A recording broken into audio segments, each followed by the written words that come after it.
I never thought a casual summer barbecue would redraw the map of my marriage. It was one of those suburban Saturdays where the air smells like charcoal and cheap cologne, where laughter drifts over fences and everyone pretends they're happier than they really are. My name is Callum Reeves. I'm 42. I've been married to my wife, Maribel, for 11 years. We hosted the barbecue in our own backyard, partly because our deck was bigger, partly because Maribel liked being seen as the generous one. Neighbors gathered with paper plates and plastic cups, trading small talk and forced smiles. Everything was normal until it wasn't. We were standing near the grill when someone asked about our upcoming honeymoon redo. We'd postponed the original trip years ago when work got hectic and life took over. I'd finally booked it again, a quiet coastal escape in Cornwall. I smiled, proud, a little hopeful. That's when Maribel laughed, loud enough for people to turn their heads, and said he should just go by himself. A few people chuckled, thinking it was a joke. I waited for her to smile at me. She didn't.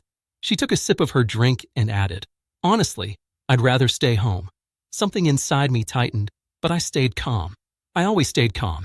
People drifted away, the moment passed, and the grill hissed like nothing had happened. But it had. That sentence followed me the rest of the afternoon, echoing in my chest. By evening, when guests started leaving, I felt hollowed out. I cleaned up in silence while Maribel scrolled on her phone.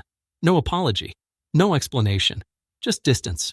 That night, I lay awake, staring at the ceiling, replaying her words. Go by yourself. It wasn't just dismissive. It was final. The next morning, I ran into our neighbor, Rowan Hale, while taking the trash out. Rowan was new to the street, mid-30s maybe, single, with an easy confidence that didn't try to impress. We'd exchanged polite hellos before, nothing more. She glanced at the bags, then at me, and said, "Rough night?"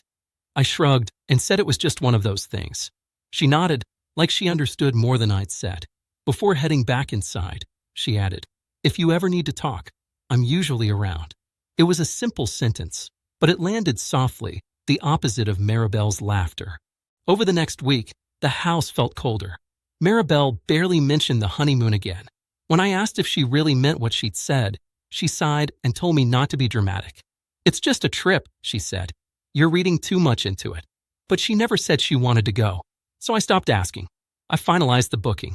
One ticket, one room, one name. The night before I left, Rowan knocked on my door. She held a small envelope and said she'd taken in a package by mistake. We talked for a few minutes, standing awkwardly in the doorway. She asked where I was headed. I told her. Alone, I added, without meaning to. She didn't look surprised. "Sometimes alone is better than unwanted," she said quietly. Then she wished me a good trip and walked back across the lawn. Cornwall was gray and beautiful.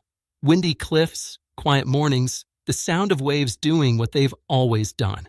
I spent the first day restless, checking my phone, half expecting Maribel to call. She didn't.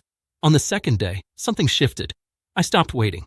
I walked, ate, slept, and breathed without feeling judged or ignored. For the first time in years, I felt present in my own life. On the fourth night, my phone buzzed. A message from Maribel. Just one line. "Are you having fun?" I stared at it for a long time. Then I typed back, "I'm having clarity." She didn't reply. When I returned home, the house looked the same, but I wasn't. Maribel acted like nothing had changed, asked about the weather, complained about work. I listened, nodded, and felt strangely detached. That evening, I went outside to sit on the steps. Rowan was watering her plants. She waved, then came over, keeping a respectful distance. "Welcome back," she said. I thanked her and, without planning to, told her the truth. About the barbecue, about the trip, about how alone I'd felt long before I ever left. She listened without interrupting, without fixing, without minimizing. When I finished, she said, "You deserve to be chosen, Callum, not tolerated." That night, I slept better than I had in years. Not because something started, but because something ended. The next morning, I told Maribel I wanted to separate. She looked shocked, then angry, then dismissive. She accused me of overreacting, of being influenced by outside opinions.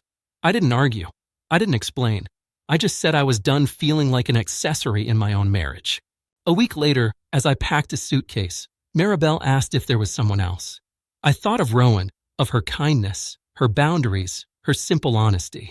I shook my head. There's just me, I said, and for the first time, that felt like enough.